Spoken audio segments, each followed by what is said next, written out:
The ship was dying. Captain Nira knew this the same way she knew her own heartbeat. Every alarm screamed, every light flashed red. The drifting star had survived 17 cycles of cargo runs across the galaxy, but the Keth ambush had finally broken her. "Captain, we have to land somewhere," Bora said. The young engineer's hands shook over his controls. He was barely out of training, too young for this. "The reactor will fail in 6 hours, maybe less." Nira looked at the star map. They were in an uncharted system, primitive, no contact with galactic civilization, but one planet showed breathable air and solid ground.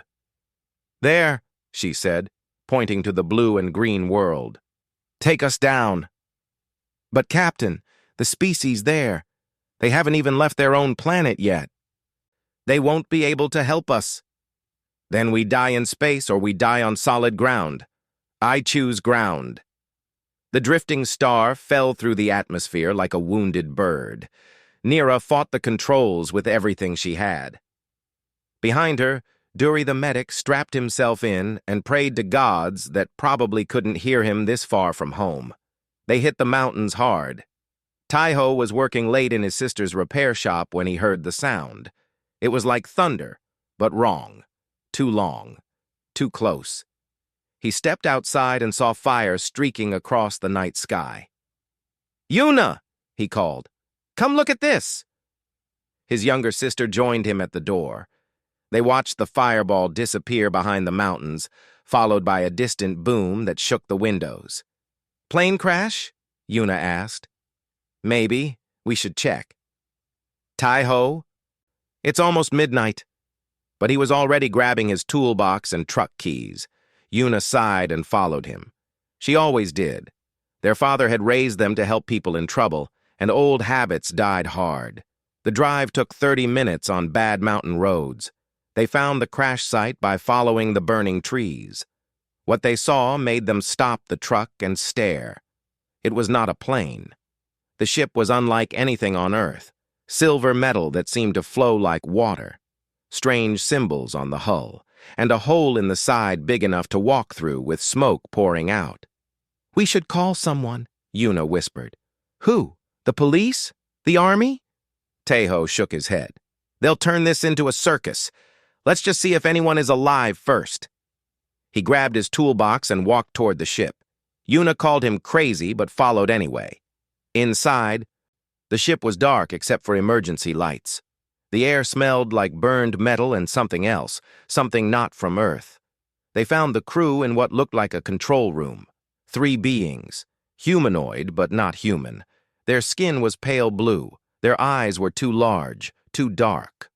One of them, female, Taiho guessed, was trying to stand. She had blood on her face, blue blood. She saw them and raised something that might have been a weapon. "Wait," Taiho said. He put down his toolbox and raised his empty hands. "We're here to help."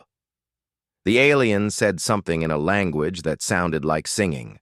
Then she touched a device on her collar, and suddenly her words made sense. "You are natives of this world?" "Yes. My name is Taiho. This is my sister Yuna. Your ship crashed. Are you hurt?" The alien stared at them. She seemed confused. "You are not afraid?" "Should we be? We are strangers, from the sky. Your species has never seen beings like us." Yuna stepped forward.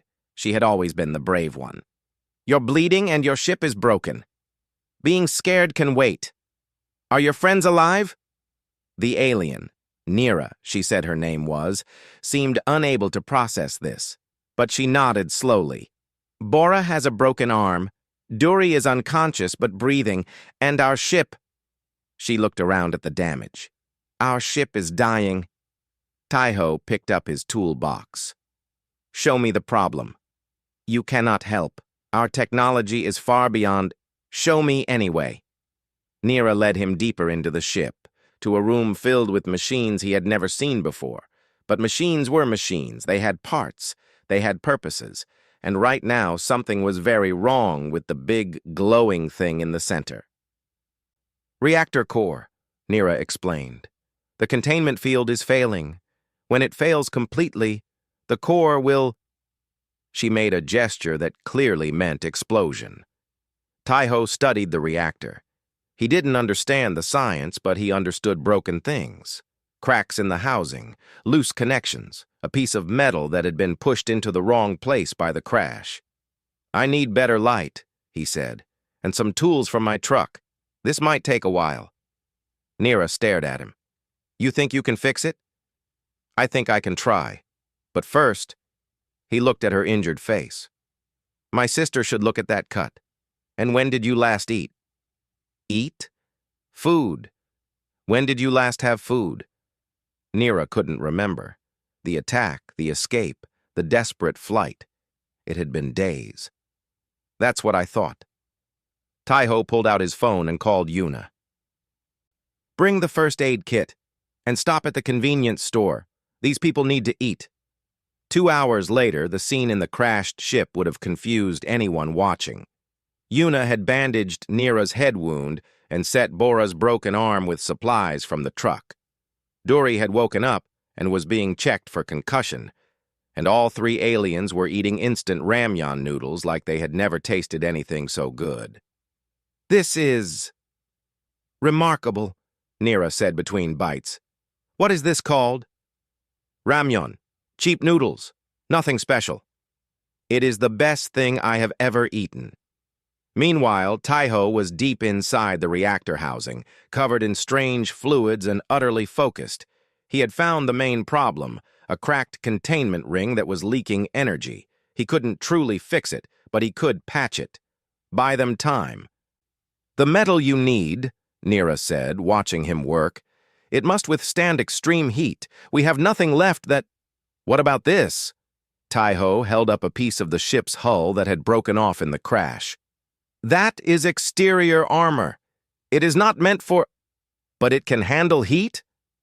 "Yes, but the shape is wrong, and we have no way to—" Taiho was already walking back to his truck. He returned with a welding torch. 3 hours later, the reactor was stable. Not fixed. The damage was too severe for a permanent repair, but stable. The alarm stopped. The red lights turned yellow. Nira sat down heavily. She looked at this human, this primitive being from an uncontacted world, who had just done something her own engineers had said was impossible. "How?" she asked. "How did you do that?" Taiho shrugged. "Broken things are broken things. Doesn't matter if it's a car engine or a spaceship. You just have to understand what went wrong. But you have never seen technology like this." "No. But I've been fixing things since I was 6 years old. My father taught me." He smiled. "He always said that everything wants to work. You just have to help it remember how." Yuna appeared with a thermos. "Coffee," she said, pouring cups for everyone. "You all look like you need it." The aliens tried the dark, bitter drink. Bora made a face. Dory coughed. But Nira's eyes went wide. "What is this?" "Coffee. Keeps you awake." Nira took another sip, then another. "This planet," she said slowly, "may be more advanced than we thought." Outside, the sun was rising over the mountains. The drifting star was still broken, still far from home. But for the first time since the Keth attack, Nira felt something she had forgotten. Hope. 3 days after the crash, Yuna's small repair shop had become something else entirely. The back garage, once filled with motorcycles and old cars waiting for parts, now held pieces of an alien spacecraft. Strange metals covered the workbenches. Tools that glowed sat next to ordinary wrenches. And Nira could not believe what she was seeing. "This is wrong," Bora said, his broken arm in a sling. He was watching Taiho work on their navigation computer. He should not be able to understand any of this. "And yet he does," Nira replied. Taiho had the computer open on the table. He was comparing it to something on his phone. Diagrams, Nira realized, human diagrams of their own primitive computers. "The logic is the same," Taiho muttered to himself, Just faster. Much faster. But the basic idea, he looked up. Your processing chips are overheating because the cooling system was damaged, but the design is wasteful anyway. You're losing 30% efficiency to heat. That is standard Valerie engineering, Bora said stiffly. It has worked for centuries. Doesn't mean it can't be better. Taiho went back to work. Within an hour, he had rerouted the cooling system using parts from an old air conditioner. The computer ran faster than it had when it was new. This was when Yuna decided they needed help.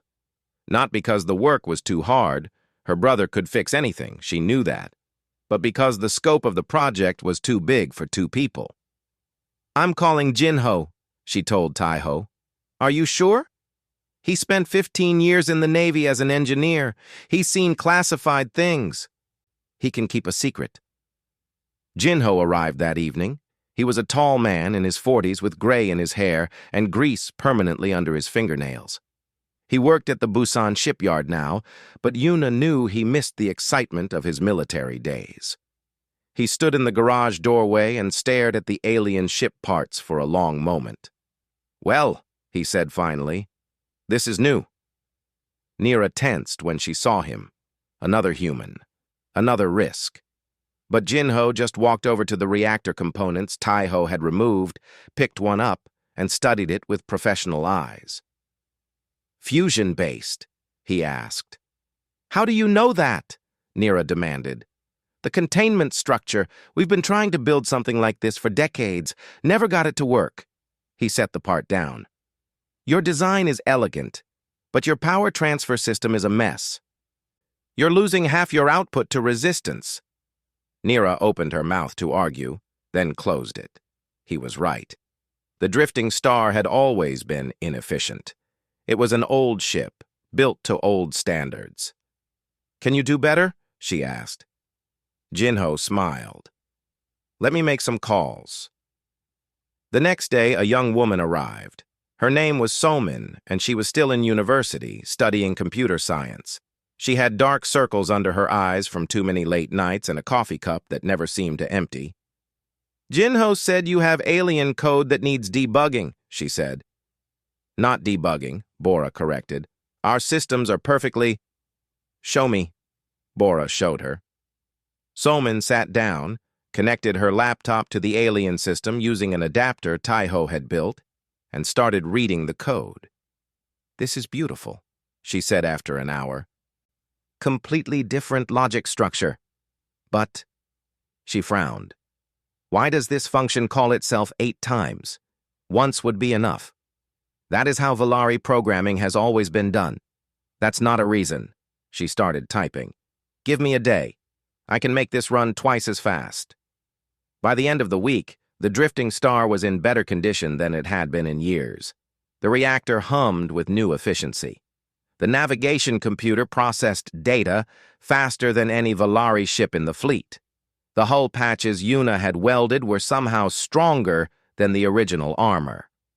How is this possible? Nira asked one night. They were sitting in Yuna's kitchen, eating something called fried chicken that Nira had decided was humanity's greatest invention. Your species has no space travel, no contact with other worlds. How can you improve on technology you've never seen? Jinho shrugged. Engineering is engineering. Physics doesn't change just because you're in space. We've been solving problems for thousands of years. We just didn't have the materials you have. He picked up a chicken wing. Give us your materials and our methods. We can build anything. But there was something Nira had not told them yet, something that had been eating at her since they crashed. That night, after the others had gone to sleep, she found Taiho still working in the garage. I need to tell you something, she said. Taiho looked up from the engine part he was improving. The Keth Dominion. The ones who attacked us. They will have tracked our emergency beacon before we disabled it. They know we came to this system. So they might come here? They will come here, not might. Will.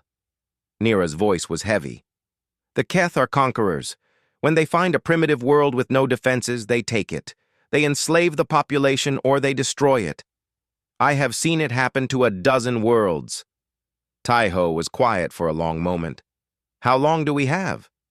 2 weeks, maybe 3. And your people? The Valari? Will they help? They don't know we're here, and even if they did, the Valari do not fight. We run, we hide. It is how we have survived. Shame colored her voice. I am sorry. We brought death to your world. Taiho set down his tools. He looked at Nira with an expression she couldn't read. How many ships will come? A patrol fleet. 3 or 4 cruisers. Enough to subjugate a primitive planet with ease. And if they were met with resistance? Resistance? Nira almost laughed. You have no space fleet. No weapons that could scratch a Keth hull. What resistance could you offer? Taiho pulled out his phone and dialed a number. He waited, then spoke. Jinho, we have a problem. No, bigger than that. I need you to call your friends in the government. The ones you said owe you favors. He paused. Because we have about 3 weeks to build a space fleet, and I'm going to need a lot more help. He hung up and looked at Nira. You said your people run and hide. That's fine. That's survival. He stood up and something in his eyes had changed. Something hard. Something old. But humans don't run. We've spent our entire existence fighting. Each other, mostly. Nature. Disease. Our own worst instincts. We're very, very good at war. You cannot fight the Keth. They have conquered hundreds of worlds. They've never fought us. Taiho walked toward the door. Get some sleep, Captain. Tomorrow is going to be busy. We have a lot of work to do. Nira watched him go. She thought about his words. She thought about the past week, how these humans had taken impossible problems and solved them through sheer stubbornness. How they had welcomed strangers into their home and fed them before even asking questions. For the first time, she wondered if she had been wrong about primitives. And for the first time, she almost felt sorry for the Keth. The call went up the chain faster than Nira thought possible. Jinho knew someone who knew someone who knew a general. That general knew a minister. Within 48 hours, people in dark suits arrived at Yuna's repair shop. They did not panic. They did not scream or run or point weapons at the aliens. They looked at the Valari, looked at the ship parts, looked at Jinho's preliminary report, and then they made phone calls of their own. This is not how first contact is supposed to go, Nira told Duri quietly. They were sitting in a corner while humans in suits argued with humans in uniforms. How is it supposed to go? Duri asked. He was feeling better now, though he still got headaches. Chaos, fear, usually violence. Nira watched a woman in a gray suit pour coffee for everyone in the room, including the aliens. Not this. The woman's name was Yunji. She was older, maybe 60 in human years, with silver hair and calm eyes. She seemed to be in charge, though Nira couldn't tell her exact title. Captain Nira, Yunji said, sitting down across from her. I've read the briefing. 3 weeks until hostile aliens arrive. They want to conquer or destroy us. Does that sum it up? Yes. Good. Then let's talk about how we stop them. She opened a folder. Tell me everything about these Keth, their ships, their weapons, their tactics, their weaknesses. Why do you think they have weaknesses? Yunji smiled. It was not a warm smile. Everything has weaknesses. We just have to find them. For 3 hours, Nira talked. She told them about Keth ship designs, powerful but rigid, built to standard patterns that never changed. She told them about Keth weapons, plasma-based, devastating but slow to recharge. She told them about Keth tactics, overwhelming force, designed to crush resistance quickly because the Keth had no patience for long wars. The humans listened. They took notes. They asked questions that surprised Nira with their sharpness. Their shields, one general asked. You said they're strong against energy weapons. What about physical impact? Physical impact? Kinetic force, things hitting them very fast. Nira frowned. No one uses kinetic weapons anymore. They're primitive. The general smiled at her. It was the same smile Yunji had worn. Primitive. Right. The meeting ended at midnight. Nira was exhausted, but she couldn't sleep. She walked outside and found Yuna sitting on the shop steps, looking at the stars. "Big day," Yuna said. "Your leaders are not what I expected." "What did you expect?" "Fear. Denial. Maybe they would try to give us to the Keth to save themselves." Yuna laughed. "Some probably wanted to. But that's not really our style." She offered Nira a cup of coffee. "We're stubborn. Always have been. Someone tells us we can't do something, we do it anyway just to prove them wrong." "This is different. The Keth have destroyed civilizations far more advanced than yours." "Maybe." Yuna sipped her coffee. "But they've never tried to destroy us." Over the next 2 weeks, Nira saw what human stubbornness really meant. Factories that made cars started making ship parts. Shipyards that built ocean vessels began building space vessels. Scientists who had spent their careers on theoretical physics suddenly had alien technology to study, and they learned fast. Terrifyingly fast. Jinho led a team of engineers working on propulsion. They took the Drifting Star's engine design and improved it, using human manufacturing techniques that were rougher than Valari methods, but somehow more effective. "Your fabrication is too precise," Jinho explained to a bewildered Bora. "You spend so much time making things perfect that you can't make enough of them. We make things that work. We can always make them pretty later." In a university lab, Soman led a team of programmers adapting Valari code for human systems. They worked 20-hour days, fueled by coffee and determination. When they hit problems they couldn't solve, they invented new solutions. "This operating system is completely new," Somin told Nira proudly. "Human and Valari combined. We're calling it Harmony." "You created a new operating system in a week?" "We had good motivation." But what surprised Nira most was how the news spread, or rather, how it didn't. There was no public announcement, no global panic. The humans simply organized. Governments shared information through quiet channels. Factories received new orders without being told why. Millions of people worked on pieces of a project they didn't fully understand, trusting that it mattered. "How do you keep this secret?" Nira asked Yunji during one of their briefings. "We don't, really. People know something is happening.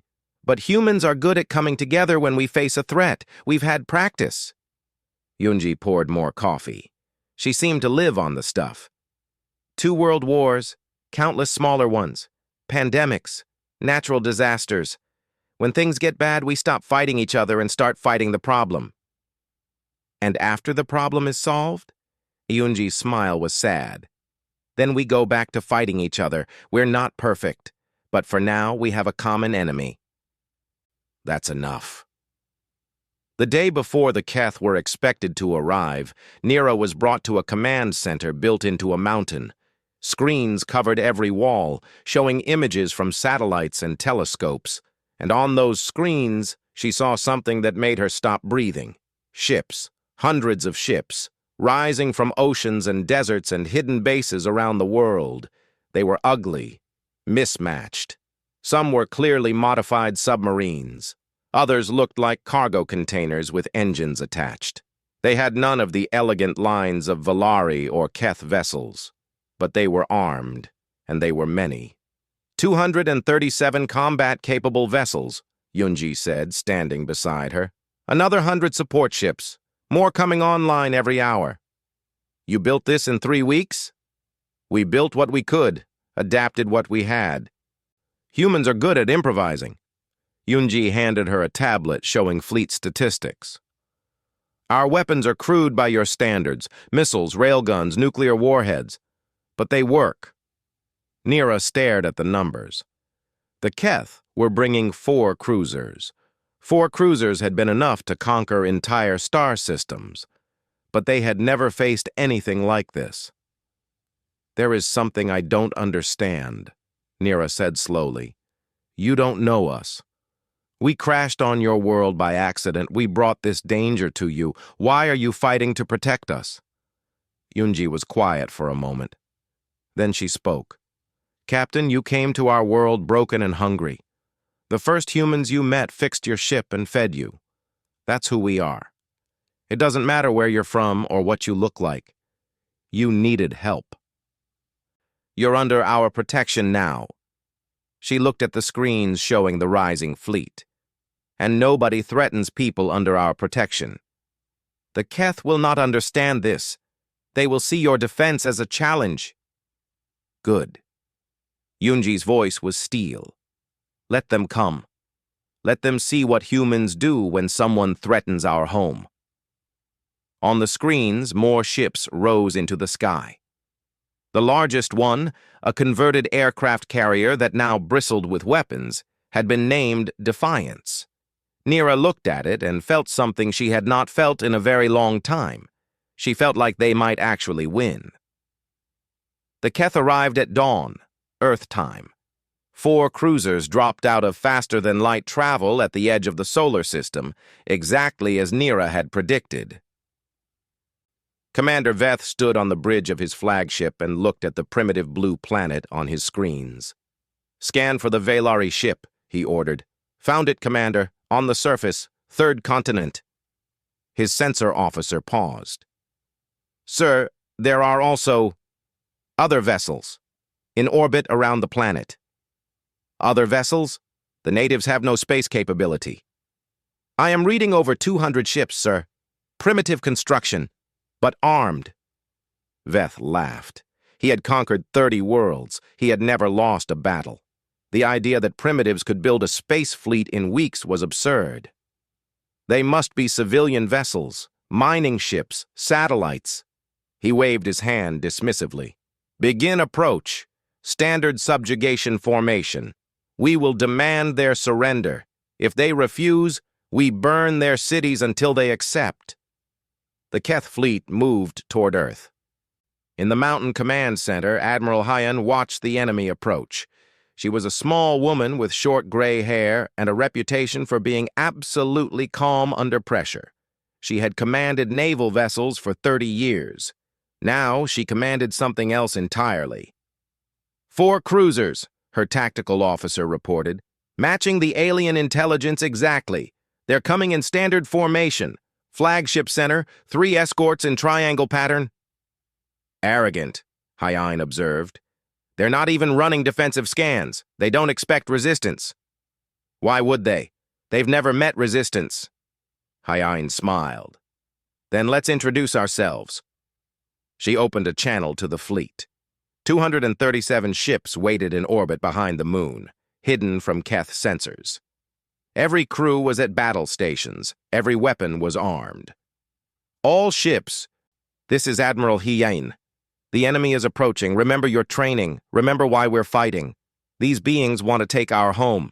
They want to enslave our families. They think we're primitives who will bow down and surrender." She paused. On every ship, men and women in hastily made uniforms listened. "Let's show them how wrong they are. All ships, attack." The human fleet came around the moon like a swarm of angry bees. They were not elegant. They were not coordinated. They were simply everywhere at once. Veth's laughter died in his throat.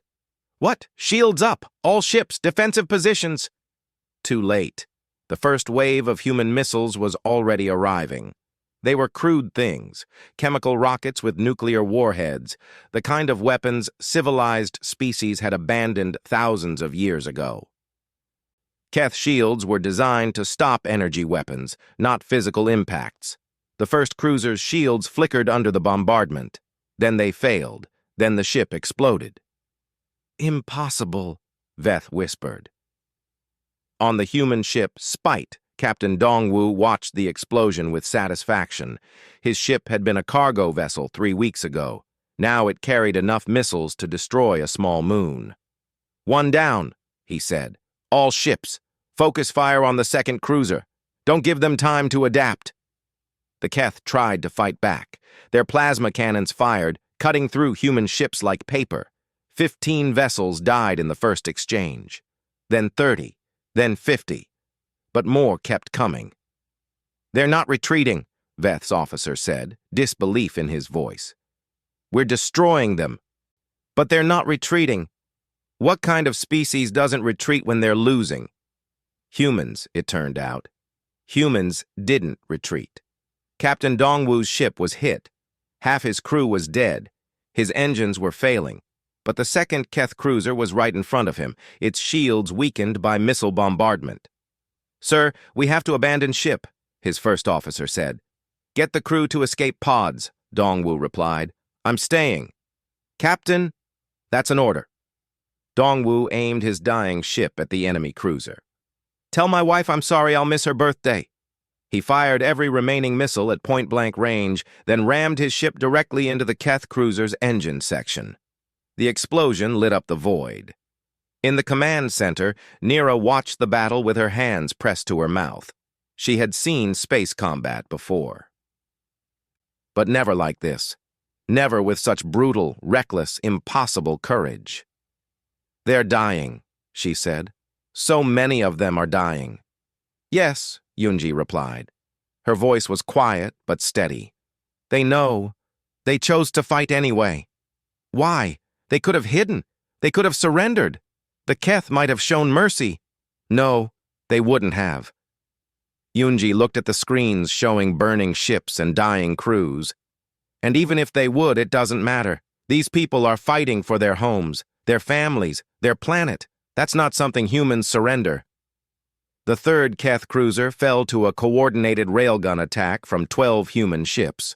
The railguns were Jinho's design, simple magnetic accelerators that fired chunks of metal at a significant fraction of light speed. Against shields designed for energy weapons, they were devastating. Now only Veth's flagship remained. Commander, we have to retreat, his officer begged. We can return with a larger force. Retreat? Veth stared at his screens. His fleet, 4 cruisers, 8,000 crew, the pride of the Dominion's conquest force, had been reduced to 1 damaged ship by primitives. We cannot retreat. The Dominion will never... A human ship appeared on his bridge view screen. It was small, battered, clearly on its last power reserves, but it was close. Too close for shields to stop what came next. This is Admiral Hyen of the Earth Defense Fleet, a voice said over the communication channel. You came to our world to conquer us. You killed our people. You destroyed our ships, and you failed. Veth had no words. His mouth opened and closed like a dying fish. Leave now. Run back to your Dominion. Tell them what happened here. Tell them that Earth is not a primitive world to be conquered. Tell them that if they come back, we will be ready, and we will not be merciful a second time. The flagship's engines engaged. Veth didn't give the order. His crew did it without him, desperate to escape the nightmare they had stumbled into. In seconds, the last Keth ship vanished into faster-than-light travel. The battle was over. In the command center, there was no celebration. The cost had been too high. 83 ships destroyed. Over 6,000 dead. The first space battle in human history, and it had been paid for in blood. Admiral Hyen returned to the Mountain Command Center 3 hours later. She was exhausted, her uniform stained with soot from a fire that had broken out on her flagship. But she accepted the cup of coffee that Yunji offered and stood before the screens showing the debris field that had been a battle. The Keth will return, she said. This was just a patrol. When their empire learns what happened, they'll send a real fleet. We know, Yunji replied. We need more ships, better ships, and we need to find allies in the galaxy, species who will stand with us. We're already working on it. Yunji gestured to a side screen showing diplomatic communications. Captain Nira has been helping us contact the Valari Confederation, and there are other species who have suffered under Keth rule. They're very interested in talking to us." Hyain nodded slowly. She looked at Nira, who stood in the corner, still processing what she had witnessed. "You were right, Captain," Hyain said. "We're good at war. But I want you to understand something. We don't want war. We don't enjoy it. We just refuse to let anyone take what's ours." She set down her coffee cup. "Now, tell me everything else you know about this Keth Dominion. Because whatever they send next, we're going to be ready." Outside the mountain, the sun was setting.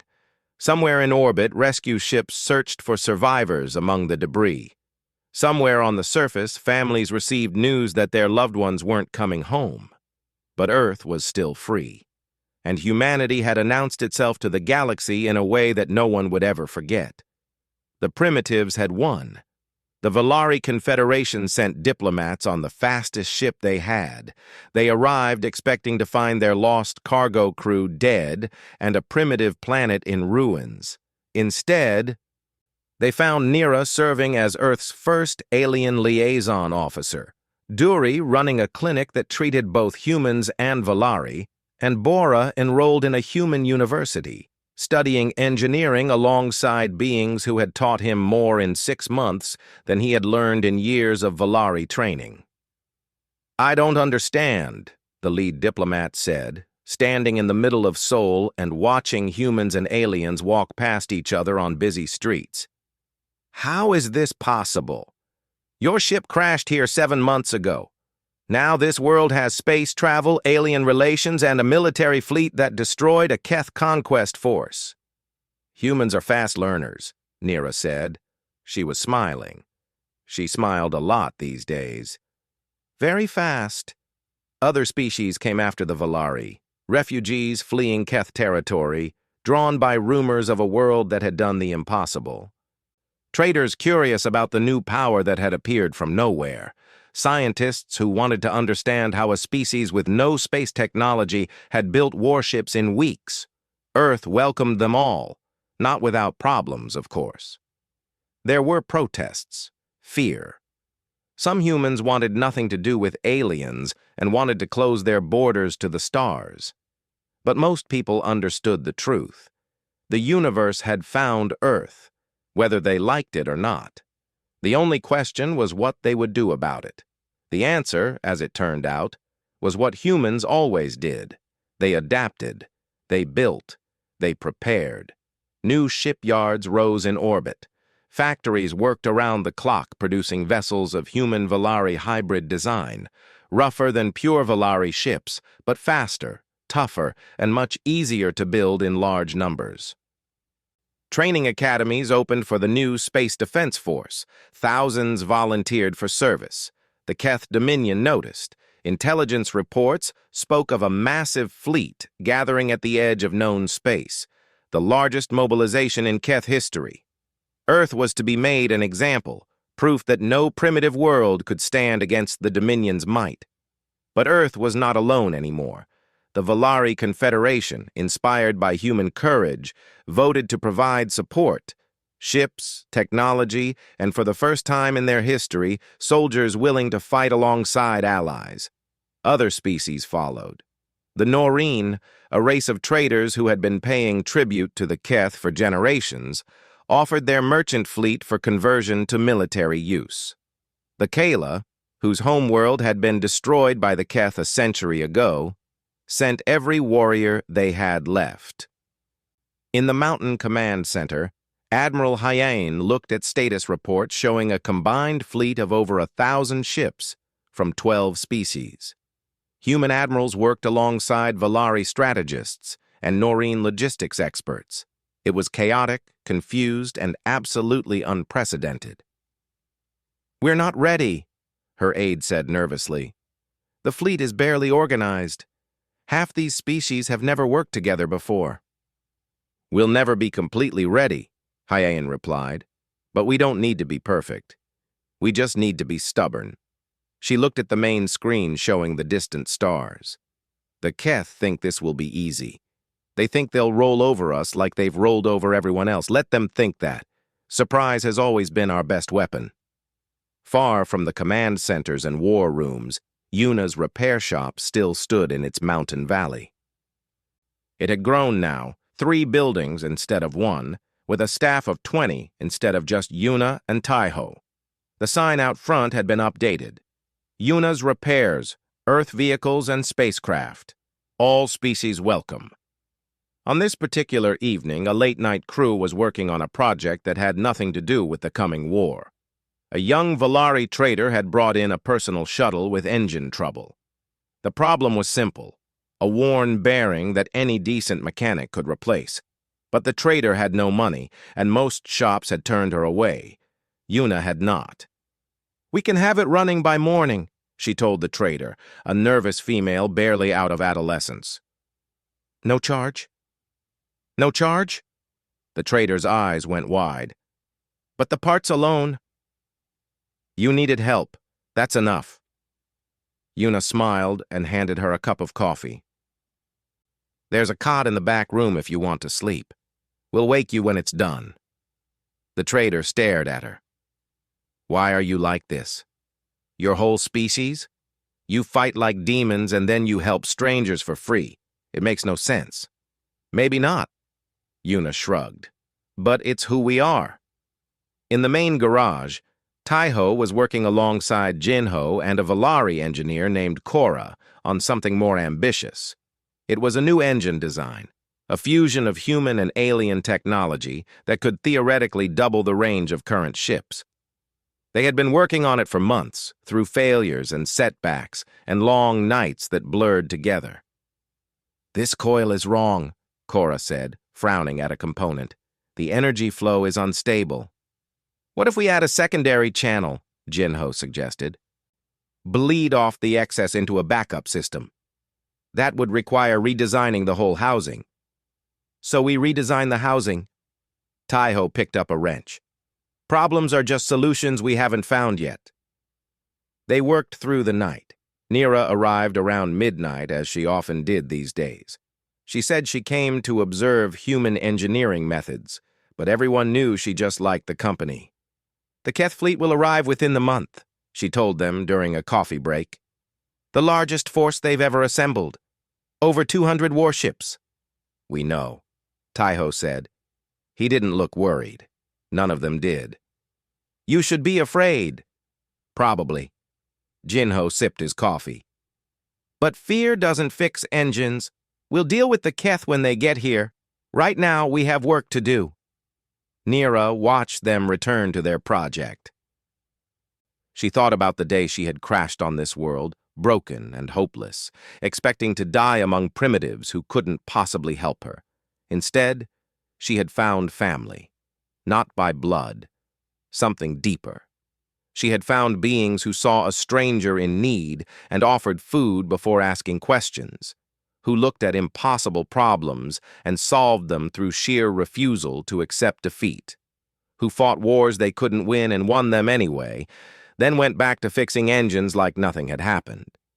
She understood now why the galaxy had started calling humans the repair species. It wasn't just because of their mechanical skills, though those were remarkable. It was because they tried to fix everything. Broken ships, broken people, broken situations. They saw problems, and they worked on them until the problems were solved, or they died trying. At dawn, Yuna locked up the shop. The trader's shuttle was running perfectly. The new engine prototype was one step closer to working. And outside, more ships rose into the sky, joining the fleet that would defend not just Earth, but every species that had chosen to stand with humanity. Yuna paused at the door. On the wall hung a photo of her father, a simple mechanic who had spent his life fixing cars and teaching his children that helping people was what mattered most. "We're still fixing things, Dad," she said quietly. "Just bigger things now." Above her, the stars were full of human ships, and somewhere out there, an empire was gathering its strength for an attack it believed would end humanity's brief moment in galactic history. They were wrong, because humanity had learned something important in the last 6 months.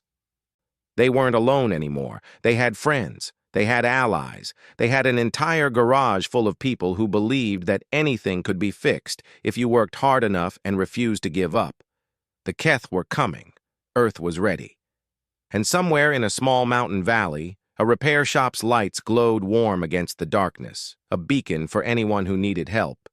Human or alien, friend or stranger.